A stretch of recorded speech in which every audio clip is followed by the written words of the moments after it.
A guerra na Ucrânia fez o PIB do país despencar quase 30% em 2022, ano que marcou o início da invasão russa, em andamento até agora. É a Priscila Yazbek quem traz para a gente as informações ao vivo.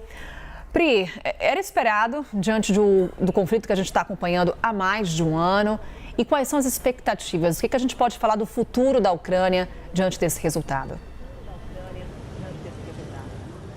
Oi, Carol, bom dia mais uma vez, bom dia a todos que nos acompanham. Era esperado e veio então o tombo que era previsto de 29% no PIB da Ucrânia em 2022. Isso acontece porque a indústria pesada foi muito afetada, o fornecimento de energia também paralisou muitas empresas, muitas indústrias, a agricultura também foi afetada e algumas áreas completas da Ucrânia estão invadidas pelos russos. Então já era esperado que isso acontecesse. No Mar Negro, que é o principal ponto de escoamento de produtos e também de entrada de produtos na Ucrânia, alguma parte da situação foi normalizada, mas ainda assim também esse principal porto por onde chegam os produtos também foi muito afetado e com isso o PIB então caiu 29% e a previsão de 2023 é que haja uma certa recuperação. É normal que depois de um tombo muito forte a economia apresente uma alta no ano seguinte. A previsão do governo ucraniano é que o PIB cresça 1% nesse ano, com a melhora no setor de transportes, também no setor de varejo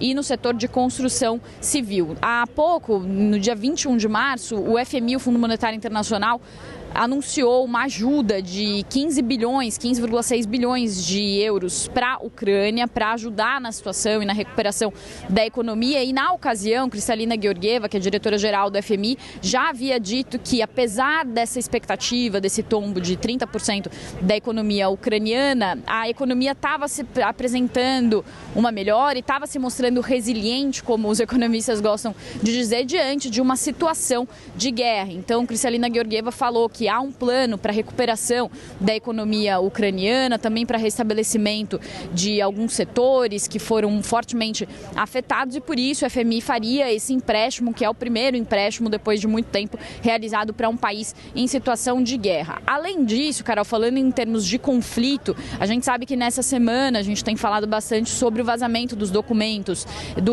dos Estados Unidos, inclusive em alguns documentos que foram vazados, há uma previsão, uma expectativa, uma percepção dos Estados Unidos que não é otimista em relação à guerra na Ucrânia. Então, o que a gente pode dizer é que deve haver em 2023 essa recuperação parcial, que é normal depois de um forte tombo. A economia ucraniana está mostrando uma certa resiliência, apesar de tudo que aconteceu, ou mais resiliência do que era esperado para um país que está numa situação de guerra, mas ainda assim as perspectivas não são positivas, como mostra os Estados Unidos. Os Estados Unidos, inclusive, não gostam de admitir que a situação na Ucrânia é complexa e que não há um desfecho ainda previsto para a guerra, já que eles são os principais fornecedores de ajuda para a Ucrânia, já forneceram dezenas de bilhares de dólares para ajudar na guerra. Então, dentro dos Estados Unidos também há uma cobrança sobre como que fica essa situação e por quanto tempo ela vai se arrastar e se os Estados Unidos vão continuar bancando essa ajuda bilionária à Ucrânia. Então, esses documentos vazados mostram